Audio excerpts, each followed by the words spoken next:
My name's William W. Wood. Age is 77.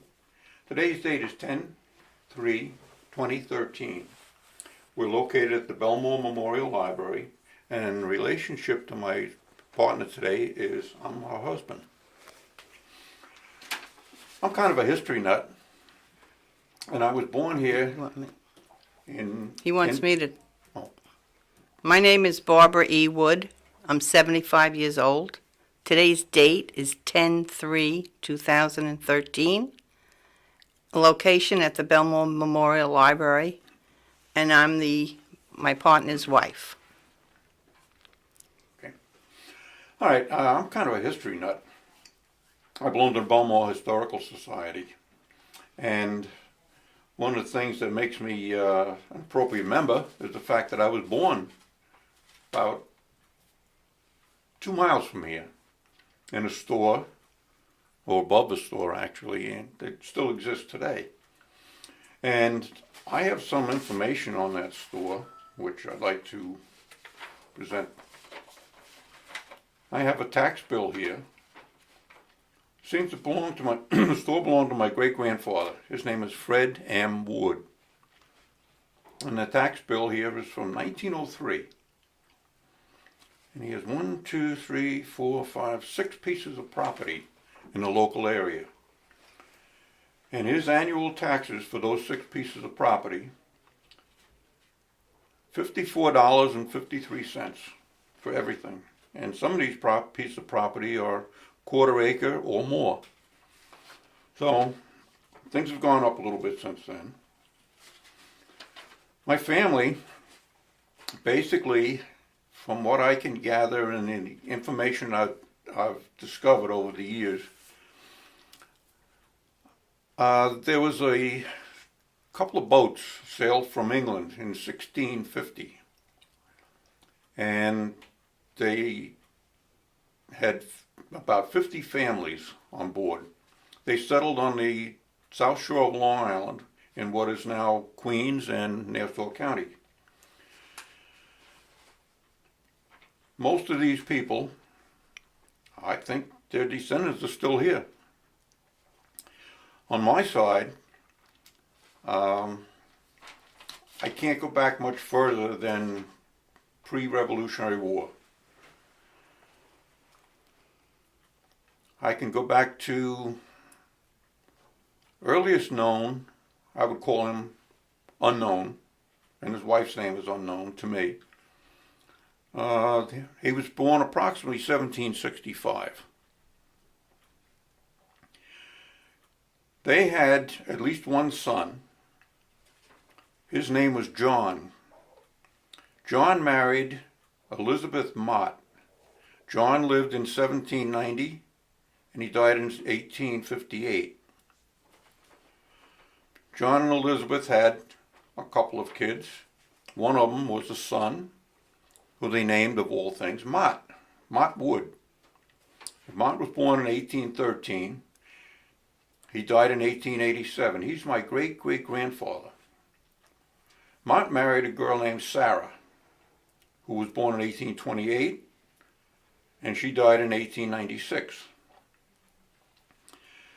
They had several children, one of whom was my great-grandfather.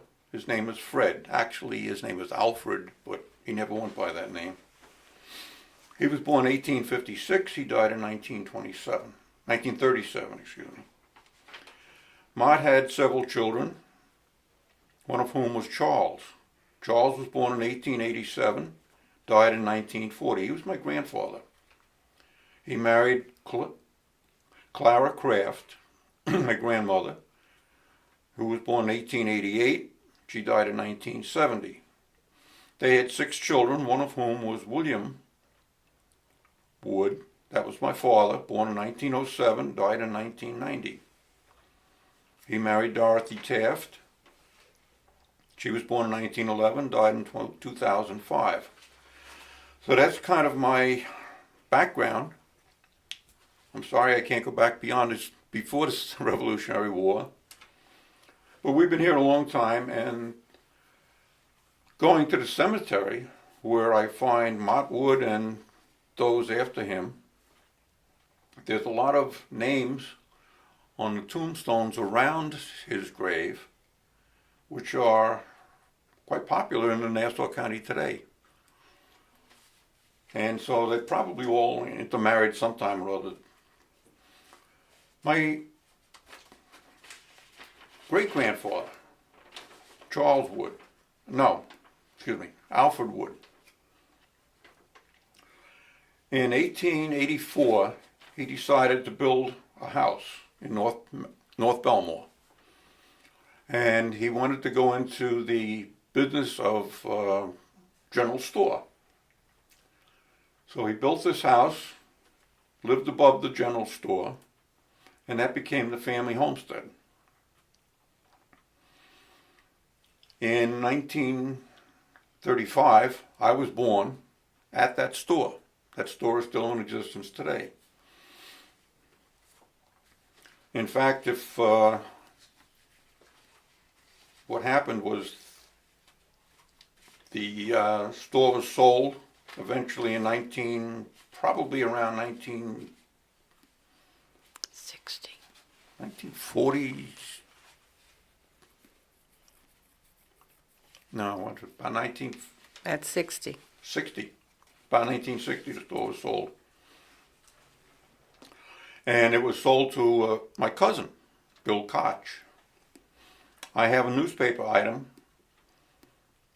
from the time. It's titled 1886 Store Changes Hands.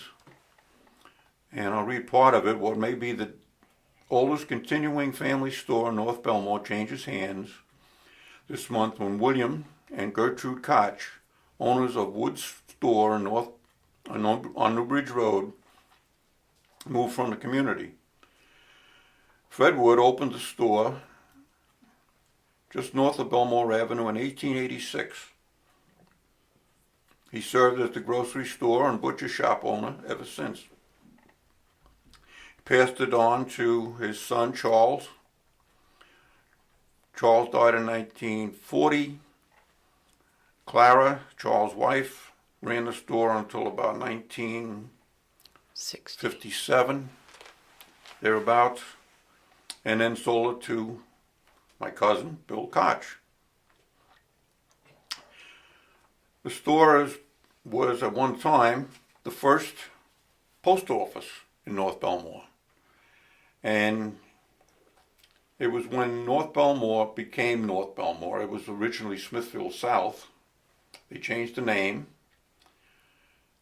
And my grandfather petitioned Washington to open the first post office. And when he did, a representative from Washington came down from Oyster Bay and congratulated him. The representative's name was Theodore Roosevelt.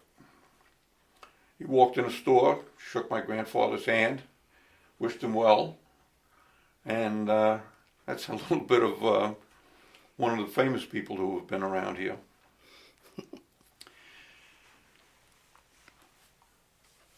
I have some other items here. I have seems like my grandfather, Charles Wood. I have a receipt for a 1916 touring car, which he bought brand new. He also bought 10 gallons of gas and 1 gallon of oil for it. And the total bill was $379.60. Brand new car. August 18th, 1916. Later on, when my grandfather died, right after that, my grandmother bought a new delivery truck for the store. It was a 1941 Ford sedan delivery truck. She paid a little extra for a hot water heater, $14 extra. She paid, it looks here like $542.33 for that truck. I have a picture of it right here. I remember that. We began dealing with a company called Seaman Brothers, who went under the name of White Rose, which is still in use today. You can go in a store today and buy White Rose products. We were one of the first ones back in around 1884 or 1886, something like that, to start dealing with Seaman Brothers. Around 1940, a company took Seaman Brothers to court and sued them over the use of the name of White Rose, claiming they had used White Rose as a name prior to 1884. Seaman Brothers had not any records of when they started using it because they were apparently lost in a fire or something. And they were about to lose the name White Rose and also lose thousands of dollars in a lawsuit. But there was a salesman who originally started selling to my great-grandfather, and they took him out of retirement. He came to my grandmother and he said, "Do you have any proof that we were doing business back in those days?" And my grandmother was a pack rat. She saved all kinds of things. And she looked and she found a check.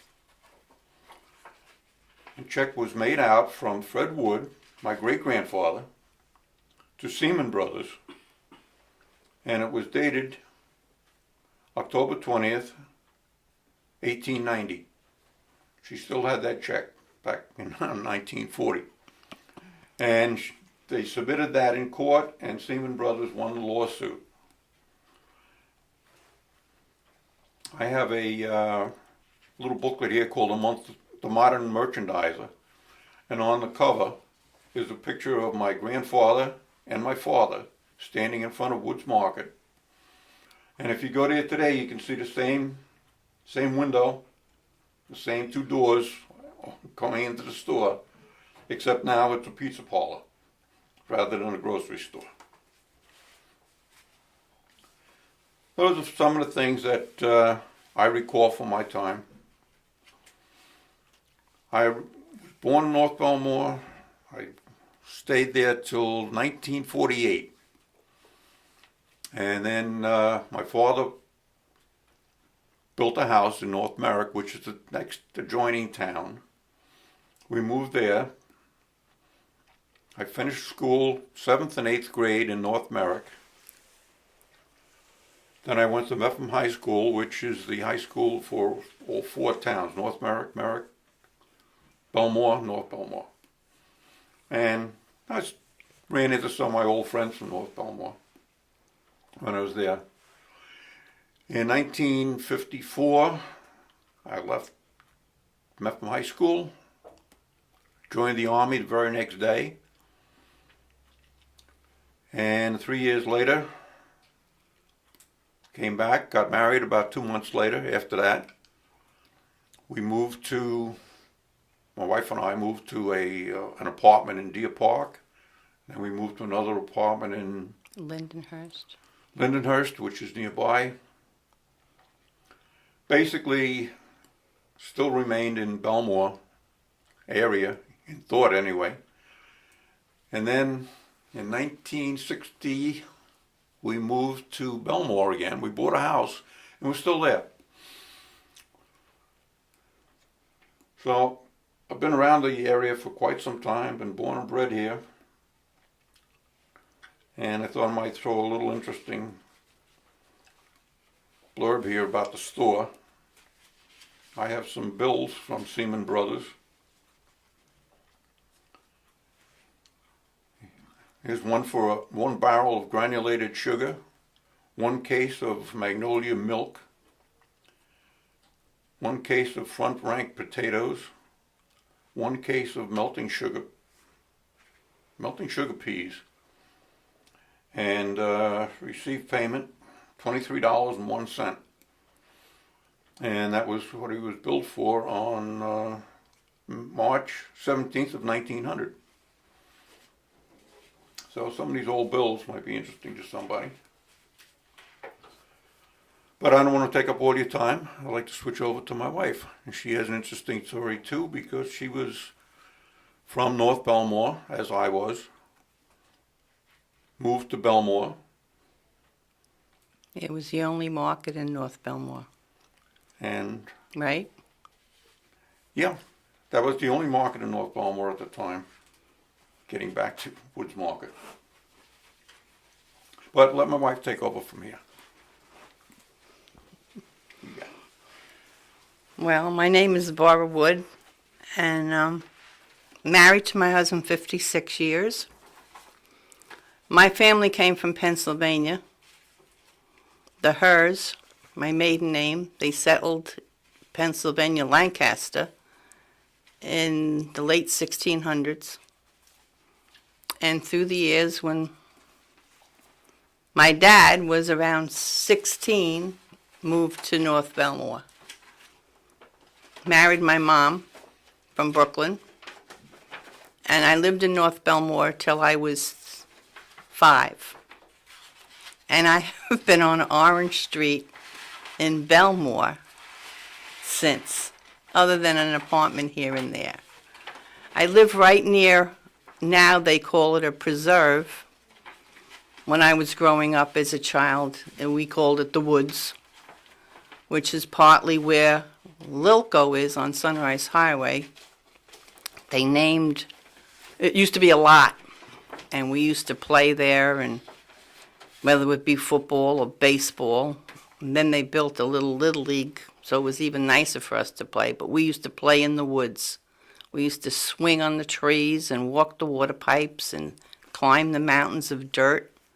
And we would spend most of our days in there. And there was a gentleman, I don't know his last name, we called him Patsy. That's what he told him his name was. An old man. Probably older, maybe 60. When you're a kid, they always seem to be older.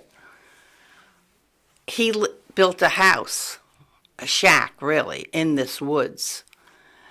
Probably about 150 feet in from Farmers Avenue. And he would come there in April by taxi. He came from California, but he didn't have a car. And his daughter would come, and his granddaughters, 2 granddaughters would come, and they would spend the whole summer in this shack. And the Iceman would deliver ice. There was no electric. I don't know how they cooked.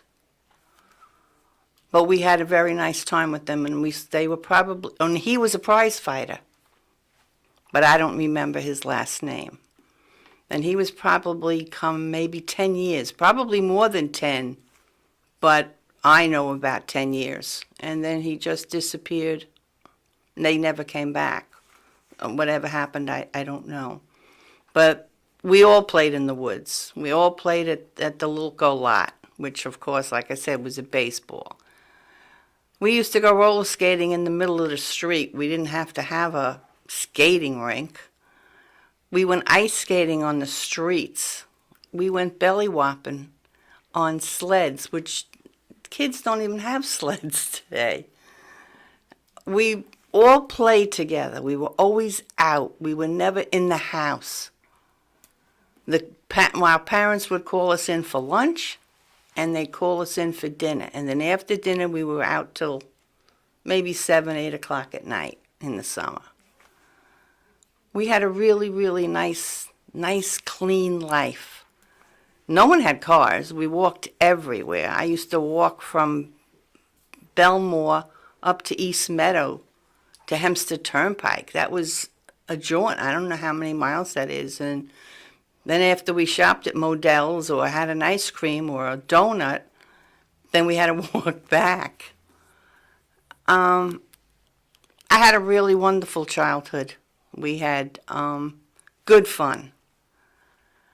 Married my husband. We have 2 children who were born and brought up in Bellmore.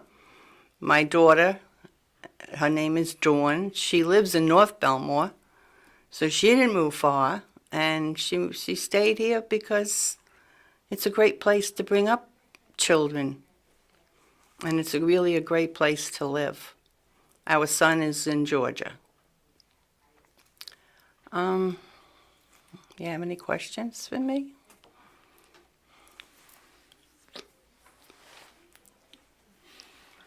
Yeah, can you discuss a little bit what it was like to live in Bellmore back in the 40s and 50s? Like I said, it was fun. It was very family. All the kids were out playing. Not like today. You don't see children today. We went to the movies Saturday, mostly Saturday. Sundays, back when I was growing up, dinner was at 2 o'clock in the afternoon. So that was like not too great for a movie. Oh, and where Lilco is now, there was a carnival. And that would come sometimes twice a year, like in the late spring and then maybe in the middle of the summer. And everybody went to the carnival, where everybody got the popcorn and the candy and the cotton candy, and you used to watch it melt before you could even eat it, and the rides, and the smells of the popcorn and the cotton candy would fill the whole carnival. In fact, it kind of filled the whole neighborhood.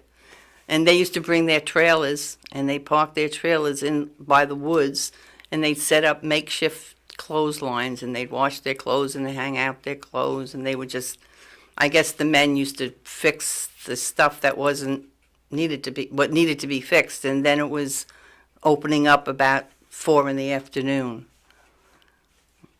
Well, truthfully, in those days, though, when the carnival came, we locked our doors. We never locked our doors before that. When I was a teenager, one of my hobbies, I guess, was hunting. And Bellmore is a town which is on the water. And in the 1950s, a big building boom took place. And land that I used to walk on, that was marshes, and go there and shoot ducks and rabbits, they filled in, and for at least a mile or two anyway, they created a whole new area and just built house after house after house on it. And it seems kind of odd to me that land I used to walk on, carrying a shotgun, now you'd have to walk 2 miles to come down to the water. Yeah, I remember those, when they built those houses, they built a line of houses, maybe 20 houses. Right on the water. Right on the water. And they got deposits, and as soon as they got deposits, they filled in and built another 20 houses, and that's how they did it. The greenhouses in North Bellmore, there were greenhouses all over. There had to be at least 6 different owners of florists. Probably more than that. And because North Bellmore was the flower capital of the world. Of the world, I think. Yeah. They had so many greenhouses, and people would, or the owners, would raise flowers, and every night trucks would come in from the city, and people would load up virtually tons of flowers onto these trucks, and they'd haul them into the city for sale the following morning. And they were sold all over the world. And these greenhouses were a tremendous opportunity thing for somebody who wanted to go into business. But then the Depression came. But then the Depression came, and they all just disappeared. All these huge areas of land that were covered with greenhouses, all glass enclosures, were sold off, and now they're housing developments. My father worked in the greenhouses. He worked for Edward Kuhn, who was my uncle. And he worked there for many, many years. And when he got married and he had 2 children, depression got worse. He lost his job, and he worked for the WPA, where it was some kind of a government. They would pick you up on corners and you would plant trees, and maybe you would get $1 for the day. And luckily, he got a job at Grumman Aircraft in June of 41. And then in December 7th, 41, of course, was Pearl Harbor. And my father worked 7 days a week, 16 hours a day, building airplanes as fast as they could. So it was an oddity to have dinner with my dad as a family, where to me, family dinners were very important. We always had dinner as a family. And he took very much pride in what he did. And he lived in Bellmore on Orange Street, 3 doors from us. It was beautiful having my parents that close growing up and seeing my children every day. But I would probably say living in Bellmore, but of course I've lived there my whole life, we have neighbors that know us so well that we would have parties for their anniversary or for their birthdays and invite the neighborhood. Not very many neighborhoods do that. Not very many towns can boast to say such. A lot of people don't even know their neighbors' names other than to wave to them. But Bellmore's not like that. Bellmore's a really friendly community. And I love and I'm proud to live in Bellmore. Belmore's a good place to grow up in. I don't know what else you want.